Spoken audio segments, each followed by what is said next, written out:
안녕하십니까. 2023년 3월 17일 최병무 이펙트 시작하겠습니다. 자, 어제부터 시작된 윤석열 대통령의 일본 방문, 이제 오늘 마무리가 됩니다. 그러면 이 방일 성과가 무엇이냐? 엄청난 논란이 벌어지고 있습니다. 원래 한일 관계는 늘 그래 왔고요. 그래서 누군가는 이 논란을 어느 단계에서 매듭을 지어줘야 하는데, 역사적으로 보면 1965년 박정희 대통령의 한일협정, 이것이 일단락을 지어줄 것으로 예상이 됐었는데, 그 후에 또 일부 정치적으로 이를 이용하는 사람들이 생기면서 과거사 문제가 계속해서 문제가 되고 있죠. 한국에서만 그런 게 아니고 일본에서도 마찬가지고요. 그래서 이제 1998년 김대중 대통령이 오부치와 공동선언을 발표하면서 미래지향적 한일 관계로 또 한 번 선을 그어줬습니다. 그런데 그 또한 제대로 되지 않았죠. 왜냐면 그때는 김대중 대통령 재임 동안에는 한일 관계가 그렇게 나쁜 상황이 아니었지만, 그리고 노무현 이명박 대통령 때까지만 해도 그랬지만, 이명박 대통령이 마지막에 독도를 방문하면서 또 양국 관계가 악화되기 시작했죠. 그런 것들이 이제 외교를 국내 정치에 이용한 측면이 있고, 그 이후에 일본의 우경화가 가속화되면서 아베 정권 때 계속해서 이제 일본에서의 반한 정서, 이런 것도 계속 커지고 이러면서 그 결정적 계기는 사실은 강제징용 문제에 관한 대법원 판결, 그거였습니다. 2018년 대법원 판결이 있었는데, 그 대법원 판결 이후에 2019년에 한일 관계가 역사상 최악의 국면으로 돌입했다. 근데 그때 그 상황을 문재인 정부가 이용했다.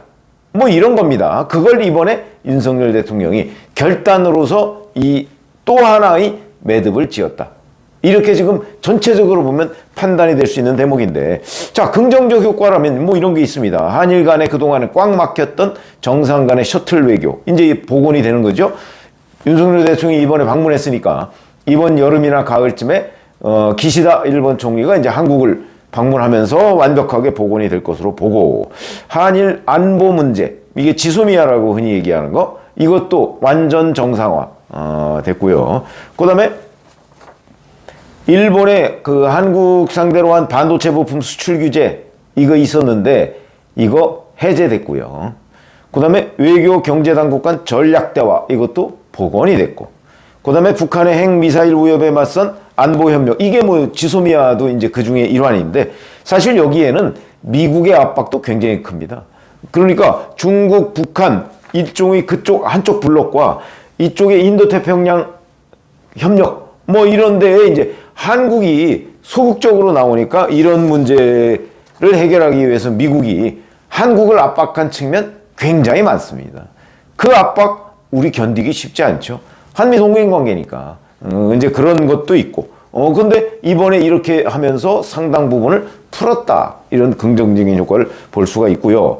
더군다나 이제 한일 관계에는 또 과거사 문제 빼놓을 수 없는 거 아닙니까? 그래서 이제 이번에 김대중 오부치 선언 등 이런 거와 연관돼서 역사 인식에 관한 역대 내각의 입장을 계승한다 하는 게 이제 기시다 총리 입에서 나왔기 때문에 김대중 오부치 선언 계승, 이것도 당연히 포함되는 얘기로 이렇게 이해를 하면 되겠다. 근데 문제는 바로 지금 문제가 되고 있는 강제징용 문제, 이 문제에 대한 직접적인 언급이 없었다는 점, 그리고 김대중 오부치 선언에 통절한 반성과 진정한 사죄, 이런 그 안에 있는 내용을 기시다 총리가 다시 반복하지 않았다는 점, 이런 것들. 그 다음에 이제 일본의 관방장관이 2015년 박근혜 정부 때 한일 위안부 합의에 충실한 이행, 이런 것도 논의를 했다. 이렇게 얘기를 했거든요. 거기다가 독도 영유권 문제도 거론을 했다. 근데 이 부분에 관해서는 윤석열 대통령실에서는 아니다, 그런 일 없었다, 이렇게 얘기를 하는데, 이런 것들이 이제 좀 깔끔하지 못한 측면이 있는 겁니다. 그래서 이런 거는 이런 거대로 이제 앞으로 계속 해나가야 된다. 이런 것 때문에 이제 논란이 있고, 이재명 민주당 대표는 자, 윤석열 대통령이 영업사원 한다고 이렇게 얘기했지 않습니까? 영업사원이 나라를 판 것이다, 이렇게까지 직격하고, 이제 규탄 대회를 또 하겠다. 그래서 본인의 사법 리스크를 우리 국민들의 반일 정서를 활용해서 좀 물타기 해보자. 뭐 이런 걸로 보입니다. 그리고 실제 한국갤럽 조사를 봐도 윤석열 대통령의 국정운영 지지율이 일주일 전보다 1%포인트 하락해서요, 지금 33%를 기록하고, 부정평가는 2%포인트 높아져서 60%가 됐습니다. 뭐, 이게 이제 결국 윤석열 대통령이 방일과 직접적인 연관이 있고, 거기에다가 뭐 주 69시간이라는 그런 부분에 대한 어떤 정책, 사실상 철회죠. 철회. 뭐 이런 것들도 영향을 미친 것으로 보인다. 국민의힘은 34%로 무려 1주 만에 4%포인트 하락을 했습니다. 윤석열 대통령의 국정운영 지지율보다 훨씬 더 큰 폭으로 하락을 했죠. 이거는 뭐 아마도 뭐 국민의힘 이 전당대회 과정에서 컨벤션 효과가 있어야 되는데 오히려 뭐 윤심만 너무 부각됐다. 뭐 아마 이런 측면과 연관이 있는 것으로 보입니다. 민주당이 33%, 지난 일주일 전보다 1%포인트 상승했고요. 무당층이 26%. 뭐 이 정도입니다.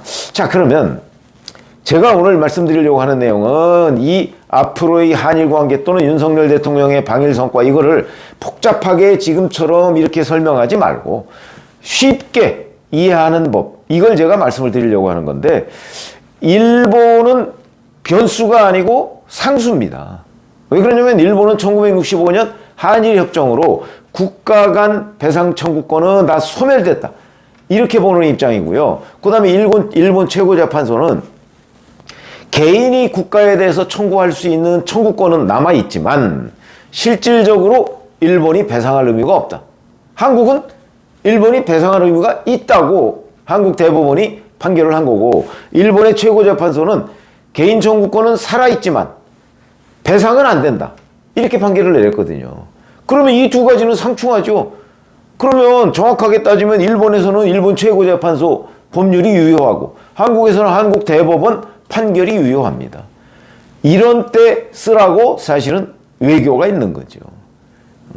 그런 부분이 제대로 지금 이해가 안 돼 있는 겁니다. 그러면 무조건 자, 일본도 우리 대법원 판결 따르라. 그러면 일본은 무슨 소리야? 한국은 일본 최고재판소 판결 따르라. 이렇게 얘기할 거 아닙니까? 그래서 그 중간에 외교가 있는 거고, 그래서 이런 점을 다 감안하면 가장 쉬운 게, 저는 문재인 정부처럼 하는 게 가장 쉽다고 봅니다. 일본이 상수니까, 일본은 한일협정으로 다 해결됐다는 입장이기 때문에 더 이상 일본은 아무런 조치를 취하지 않을 겁니다. 오히려 한국이 무슨 조치를 취했을 때 보복을 하겠죠. 그게 문재인 정부 5년 동안 있었던 일이죠. 그러니까 가장 쉬운 거는 문재인 정부처럼 명분만 취하는 겁니다. 우리 국내의 반일 정서를 활용을 하고 명분만 취하는 거죠. 명분이 뭐예요? 결국은 일본의 진정한 사죄 반성 없이는 한일 관계 진전 없다. 그러면서 일본을 향해서 무조건 그런 요구를 하는 겁니다. 그 요구를 해서 지난 4년간 무슨 일이 있었습니까? 뭐 보복당하고 관계 끊기고 뭐 이런 거죠. 실리는 아무것도 없습니다. 그러나 명분은 쥐고 있었죠. 뭐 그것이 문재인 정부의 뭐 국정운영 지지율을 유지하는데 혹시 도움은 줬을지 모르나 실리적으로는 아무런 걸 얻은 게 없다. 이런 거고요. 그리고 그러면서 얻은 거 없을 뿐만 아니고 오히려 손해를 봤다. 그게 이제 소부장 규제 뭐 이런 거 아닙니까? 소부장 규제 지난 4년간 우리 기업들이 굉장히 많은 피해를 봤습니다. 뭐 그걸 국산화하자 말로는 그랬지만 실질적으로는 굉장한 손해를 보고 제3자 뭐 우회적인 과정을 통해서 수입하고 훨씬 힘들었죠. 죄송합니다. 그래서 이런 것들이 이제 이번에 해결이 되는 겁니다. 그러면 가장 쉬운 거는 그거라 치고 가장 어려운 거는 뭘까요? 일본으로부터 사죄, 진심 어린 사죄 다 받고 소부장 규제 해제, 우리의 피해 없는 거, 이게 가장 어려운 거겠죠. 왜냐하면 일본은 요지부동이니까. 그러나 이건 현실적으로 불가능하다. 그렇기 때문에 한일 관계는 문재인 정부 때처럼 일본에 대해서 계속 요구만 하고 실질적으로 아무것도 없는 상태를 지속할 것이냐. 근데 우리 기업은 계속 피해를 보게 되고, 물론 일본 기업도 피해를 보게 됩니다만은 우리의 피해가 더 크죠. 그거는 뭐 아직까지는 우리 그 소재, 부품, 장비에 관해서 일본이 세계 전체적으로 차지하는 비중이 워낙 크기 때문에 우리의 피해가 큰 것은 뭐 기업들 취재해 보면 다 나와 있습니다. 그렇기 때문에 이 중간, 가장 쉬운 거와 가장 어려운 거 중간에서 타협점을 찾아야 되는 거죠. 저는 윤석열 대통령이 이번에 그걸 찾았다고 봅니다. 그러니까 일부 이제 우리 국민들은 일본의 사죄 반성이 없지 않느냐, 아직도 명분에 집착하는 분이 전 다수라는 건 압니다. 그러나 언제까지 그러고 있느냐. 어차피 한국과 일본은 가까이 할 수밖에 없는 나라, 이웃 나라이기도 하고, 그 다음에 경제나 정치나 안보나 여러 가지가 다 이렇게 엮여 있습니다. 누군가 이 불편함을 해소해야 된다. 그것도 우리의 완승은 있을 수가 없고, 외교의 완승이 어디 있습니까? 중간선에서 타협을 해야 되는 거죠. 언제까지 이렇게 으르렁거릴 수 있느냐. 아마 우리 지금 국민들 중에서도요, 한일 관계가 미래지향적으로 간다는 부분에 대해서는 또 많은 분들이 찬성을 하고 있습니다. 그런데 그러면서도 명분에 사로잡혀서 자, 일본의 진정한 사죄와 반성을 받아야 된다 이렇게 얘기를 하는데, 그게 일본은 해결됐다는 입장이기 때문에 쉽지가 않죠. 자, 그러면 이런 국민 정서는 한국에서의 반일 정서, 일본에서의 반한 정서 다 비슷합니다. 그렇기 때문에 중간선에서 타협을 할 수밖에 없고 대통령의 결단이 있을 수밖에 없고, 그러다 보니까 마치 우리가 무슨 뭐 굴욕 외교를 한 것처럼 야당이 선동을 하니까 또 뭐 그 말도 뭐 틀리는 것 같지는 않다, 또 이렇게 생각하는 분들이 굉장히 많은 것도 사실입니다. 자, 그러나 앞으로 이제 합의 이후에 앞으로가 또 문제가 되겠죠. 뭐 일본에서 극우 정치인들 있을 테니까 그 사람들도 뭐 반한 정서에 기대서 정치하려는 사람 있을 거고요. 국내에 지금 이재명 대표처럼 또 반일 정서에 기대서 정치하려는 사람 있을 겁니다.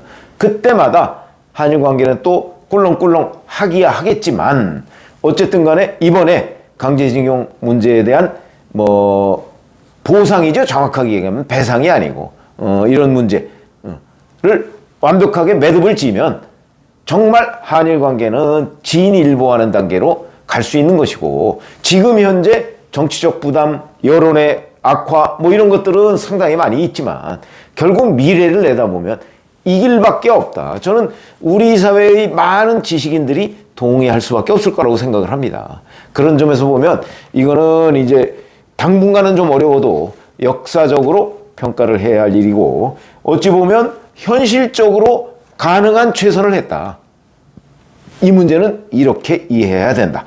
그리고 일본제철이나 아니면 미쓰비시 중공업 같은 이른바 강제징용의 수혜 기업들이죠, 일본에. 이런 데가 이제 결국 이번에 뭐 직접적으로 뭐 배상 또는 뭐 미래청년기금 이런 데에 참여할 것이냐 아직 명확하지가 않은데, 저는 결국은 참여할 것으로 보는데, 지금 왜 선뜻 참여한다는 얘기를 못 하느냐면, 자칫 잘못해서 자기네들이 배상을 하는 것처럼, 배상은 불법 행위에 대해서 인정을 하고 돈을 주는 걸 얘기하죠. 그러나 이런데도 보상 차원의 기금 참여는 저는 있을 거라고 봅니다.